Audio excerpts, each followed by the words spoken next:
Hello, it's Children's Mental Health Week. Is this just another label or is this a real problem?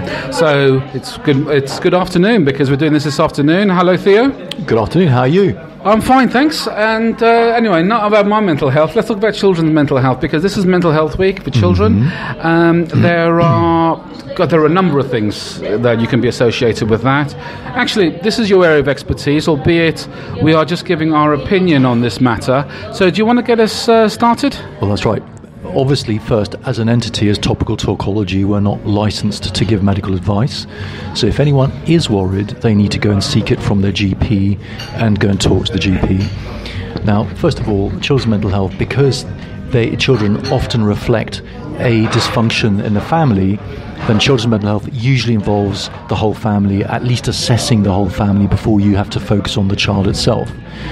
And then there are a number of issues. Clearly, one of the commonest issues that's come to light over the recent years, particularly in America, but increasingly so in the UK, is one of attention deficit hyperactivity disorder, shortened to ADHD. Now, this is a very, very interesting condition, and in my own experience is one that, at least until recently, has been underdiagnosed in the UK, and something that we're not really trained about properly. Okay, Theo, hold on a second. You say underdiagnosed. I have a feeling that in most cases it's overdiagnosed because, hold on a second, because let's be honest here, you've got parents who just can't control their kids. And they go to the doctor and they tell them the symptoms, and all of a sudden they get prescribed something like Ritalin or things like this. And it's just a case of some parents not being able to control their kids because they don't actually have... let's face it, being a parent doesn't come with a guidebook. It's a case of trial and error. Okay, so before we talk about ADHD, let's talk about the main problem parents have with their kids. Okay, that's a good start. The main problem parents have with their kids is they love them. Now, if we take a very close look at this, the reason, what is love? Love is an emotion, it's therefore illogical. And this is because nature has designed us to look after our kids as a priority, because as soon as you become a parent, you're no longer the priority, the child is. That's correct. And what's very, very interesting is that is said to be part of the reason for the difference between men and women. So in terms of personality, as we said last week, women are on the whole more agreeable than men. Now there's a large overlap, so most men and women will match, but certainly at the extremes there are far more disagreeable men than women, and at the other extreme there are far more hyper agreeable women than men. The reason for this is said to be the following: that when you're looking after a baby, you can't say a baby up to 18 months, you cannot negotiate with an 18-month-old baby. By definition, the baby has always got to be right if it's distressed. And a woman who traditionally breastfeeds, because most women will still try and breastfeed, have obviously the greatest responsibility and the closest contact with a child, and indeed bond more, because when you breastfeed you release oxytocin, which is a binding hormone. Therefore, the woman, has to be designed to be more agreeable, to listen to the child without questioning it, and therefore looks after the little child. Now, obviously, when the child gets a bit older and you can start negotiating and explaining and teaching, it becomes a different matter. And that's also why mothers and fathers will often have great disagreements, because the fathers are generally a little bit more detached, although they obviously still love them very much, but they've got a little bit more logic. They don't have these huge hormonal drives of oxytocin. And therefore, for instance, when I talk with other fathers, we all laugh because we all say the same things. We say the mother is way, way overprotective, and the dad is a little bit more logical, still loves the child desperately, but that's a source of argument between the mother and father. Now, so that's the first thing. That one of the difficulties is parents love their kids, so they can't apply logic. And nature's designed us that way, as I said, for a reason. Because it's always an emotional reaction with mothers, is it not? That's right. But what happens is when you don't apply logic, when it's all emotion doesn't have boundaries, usually. That by definition, emotion is unpredictable. Unpredictability means it's not clearly boundaried. So what will happen is parents will bring their kids to me with behavioral problems, and one of the key reasons they have behavioral problems is because the kids haven't been given boundaries. And if I explain it to the parents, if I say, look, you tell me that your child behaves well at school and at home is out of control. Why is this? At school, the teachers don't love your child. They will simply logically, clinically apply the rules, and the child knows that after the teachers have done that a few times. Can I just ask you here, because the thing is, I've always seen it, I love my child, and she's potentially got ADHD. She hasn't been properly diagnosed, although we do suspect that is the case. However, I do love my child, yet do you not think it's a responsibility of a parent to teach their children how to prepare for the bigger world? Because one thing I've actually begun to realise, or begun to see, particularly as my daughter was growing up, that they were making too many allowances for children in terms of, for example, we don't want to miscorrect. So when I saw some of her schoolwork, for example, when she was in primary school, they gave her a tick for everything she did right, and it was a little dot for something that they did wrong, like go and have another go. Now, when you get into the real world, you don't get to have another go, particularly when jobs are now becoming more scarce, particularly going forward. So all of a sudden, it's a very different ball game out there. It's a jungle, urban jungle. It's further evidence of the corrosive, politically correct millennial snowflakes that are being produced by our current attitude to people. That's correct. But the thing is, because I did some research, I can't remember where I read it, but it was a while ago, and they talked about between the age of 0 and 7, a child gets imprinted onto the parents. Between 7 and 4, in fact, between the 0 and 7, there used to be a quote by the Jesuit priests who used to say, "Give me a boy until the age of 7, and I'll give you the man." Mm-hmm. Have you ever heard that before? I think also Plato said it. I don't know where it was butchered from, but it was butchered from somewhere. Mm-hmm. Between the ages of 7 and 14, they go through that conditioning stage. Between 14 and 21, they actually go through that rebellious stage where they're looking to find their own identity. And by 21, they almost go back to that stage when they were between, their values go back to when they were between 7 and 14, unless you went to Berkeley in the US, and then obviously you become a radical. Mm-hmm. Is that right? Partly. I mean, we can go into that in more detail. But going back to parenthood is the most difficult thing, because you're having to try and behave logically with someone that you love desperately.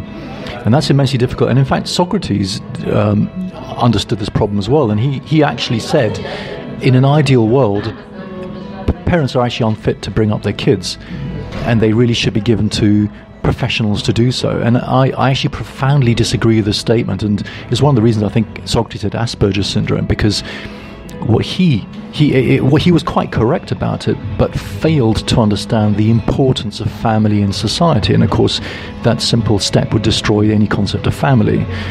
So that's wrong. But it is immensely difficult for parents, and it's why sometimes they do need professional help. And one of the advantages of having close families is that when you're having a problem with a child, someone who is a little bit more distanced but still trusted can then give you a little bit more dispassionate advice, and sometimes even the child can go to that person. I've seen, for instance, from Greece and my extended family in Greece, many a time when a child, maybe someone under 10 or even as a teenager, will suddenly is having problems, and the parents don't know how to deal with him, and they just find some kind of closeness to a distant relative, say a second cousin or a second uncle or an aunt. And you see them going for long walks together, and they talk, and the problem gets solved by someone who's being more logical, still cares about them, but is not overcome by emotion. So tell me something. So when because it's a good point, and I already know my answer because I've gone through it myself. But maybe you'd like to explain the theory behind it. So when my daughter stopped listening to me and basically contradicted everything that I did, or did the opposite. Well, I think she was probably about 13 when she started doing so. But if someone else gives her exact same advice outside of my relationship with her, she listens to them and actually says, "Yeah, that makes sense," even though I already told her. So why is that? There are two reasons. The first is that are too close, and therefore she views you as having a vested interest. In other words, whatever it is, it might not be in her interest. The other thing is the power of third person verification. That is incredibly powerful. So, for instance, anything that happens, if you're out and about and one of your friends or even a relative stranger says to you, "By the way, I did that and I found it really helpful," or "My God, that's delicious," or "My God, that's good," you're much more likely to listen to that and give that credence. So, third person verification. So here's the thought. So is it worth, as a child is growing up between the ages of whatever age you can decide, that they actually are found a mentor who can actually guide them outside of the family relationship and an external aspect to be able to give them logical advice that they would be prepared to listen to? But you see, that's what extended family do. Often grandparents will get very close to kids exactly for that reason. And so that's why the importance of family and extended family is so empirically crucial to our functioning. Now, within the Latin community in the States, and particularly the Indian community in the UK, I've witnessed both. But the thing is, particularly in the Western world, we've become very nuclear as a family unit. Well, nuclear is another way for saying we've destroyed the extended family. Okay, so we've broken up the tribe of okay, so we've done that. Because I'll give you an example. So my mother lives in the States. She has done for the last 20 years. My wife's family is in Wales, so Emma and I have brought up our daughter, but we've always given her a level of freedom to be able to figure out her choices. Unfortunately, sometimes she makes choices these days that I probably necessarily agree with, but I've had to step back. She turned 18 a couple of weeks ago. So, in that respect, I've always... my intention was always to prepare her for adulthood. And I always saw that as my role. To love her, to let her know I care about her, to let her know I support her, but also to put her in situations where she's going to feel a little bit of pressure and let her go through her grief rather than actually soothe her, because that's what's going to prepare her for the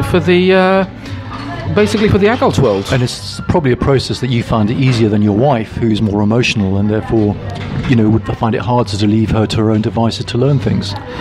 Absolutely, but the thing is, it's like anything. If a child cries and you give it attention, I understand that. That's what you do in the early stages, because particularly up to the but then they quickly learn that crying gets your attention. That's right, and they manipulate. And that's I cannot overestimate the importance of boundaries, because we're all.